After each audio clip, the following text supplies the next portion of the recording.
Establishing orientation in space is crucial for your edits. It's another law of your nervous system. When you break it, the viewer doesn't think, that edit felt off. They flinch somewhere below conscious thought, like a door hitting you in the nose. I'll show you exactly what I mean using Unreal Engine 5, and if you're generating AI footage right now, this is the thing making your shots feel like two different universes stitched together. Even when the character looks totally consistent, it's about the invisible line you keep crossing without even knowing it. Sokolov's second principle, the door to the nose. Alright, editing by orientation in space. Sounds academic. The practical version. Any two objects that interact, a person and a door, two people talking, a car and a truck, there is an invisible line between them. Call it the interaction line. Every camera you place to film those objects has to stay on the same side of that line. Both cameras on the left side, fine. Both on the right, fine. One on each side, you just broke a perceptual law. Door meet nose. You've probably heard this called the 180-degree rule. Here are two characters, same moment. I put camera 1 on the left side of the line between them and camera 2 on the right. They swap. Not physically, they didn't move, but your brain registered a direction for each character. And the cut flipped it. Now person A seems to be where person B was. The whole space collapses. Now I move both cameras to the same side of the line. Same characters, same location, same dialogue. There it is. The space holds.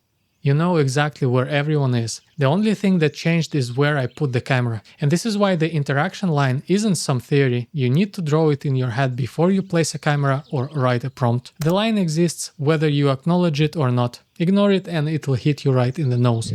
Here is where this gets specific to what a lot of you are actually doing with AI right now. These two shots aren't working not because of the axis, but because the background in each generated image is completely different. No spatial continuity. For the viewer, it's just confusing. You can avoid that by paying attention to the environment. Look at these two shots. Same character, correct axis. I haven't crossed the line. Camera on the same side both times. But one shot puts her in front of a bookshelf, the other against a blank wall. Cut between them, she just teleported. Two cameras technically correct on axis, but they are capturing totally different visual environments. You are the one who has to keep track of where the scene takes place. You have to care about continuity. Otherwise, you didn't cross the axis, you handed the viewer different universes and ask them to believe it's one scene. This is the trap that technical access awareness alone won't save you from. The visual environment is part of the spatial contract with the viewer. Here is the good news, and it's genuinely good news. The spatial illusion is so powerful, so deeply built into human perception, that you can make the viewer believe almost anything, as long as you follow the rules. Lev Kuleshov, Sokolov's intellectual ancestor in Soviet montage theory, ran an experiment that feels like a magic trick.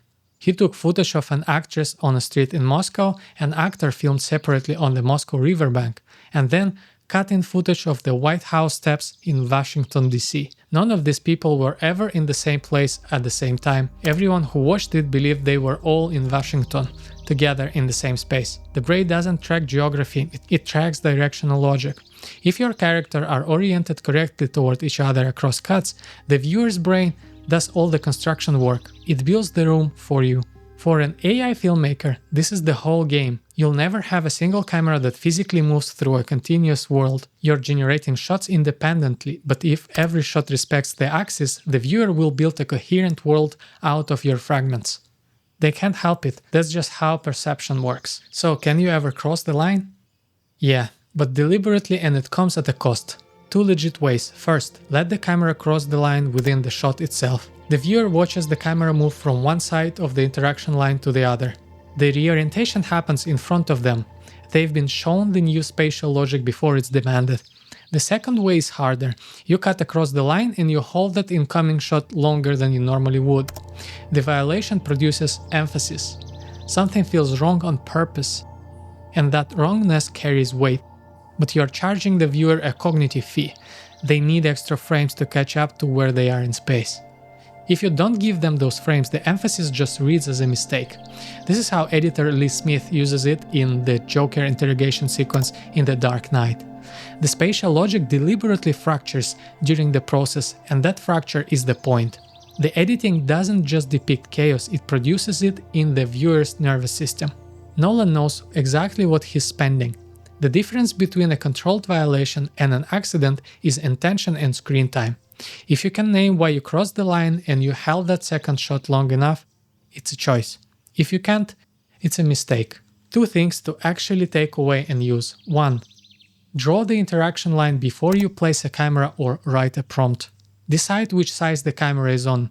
Both shots in a consecutive pair go on the same side, not approximately, exactly.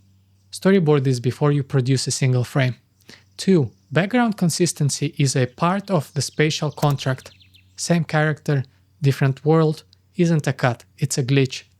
Before you accept a generated shot, check what's behind your subject. Check that it's plausibly the same environment as the previous shot. If it isn't, either regenerate or add a cutaway that resets the spatial expectation. Every frame you generate lands inside a nervous system that's already making predictions about the next frame. Your job is not to betray those predictions, or to betray them on purpose, for a reason, and pay the fee. So that's principle 2 of 10 in Sokolov's system. Next time, editing by the direction of movement. Is the reason a car can be zooming left, then cut, suddenly charging right, like it spotted an empty parking spot. Subscribe if you want to work through all 10. And in the comments, I wanna know, what's the most disorienting edit you've ever seen? Could be a scene that was trying to unsettle you or that definitely wasn't. I'll read the best one in the next episode.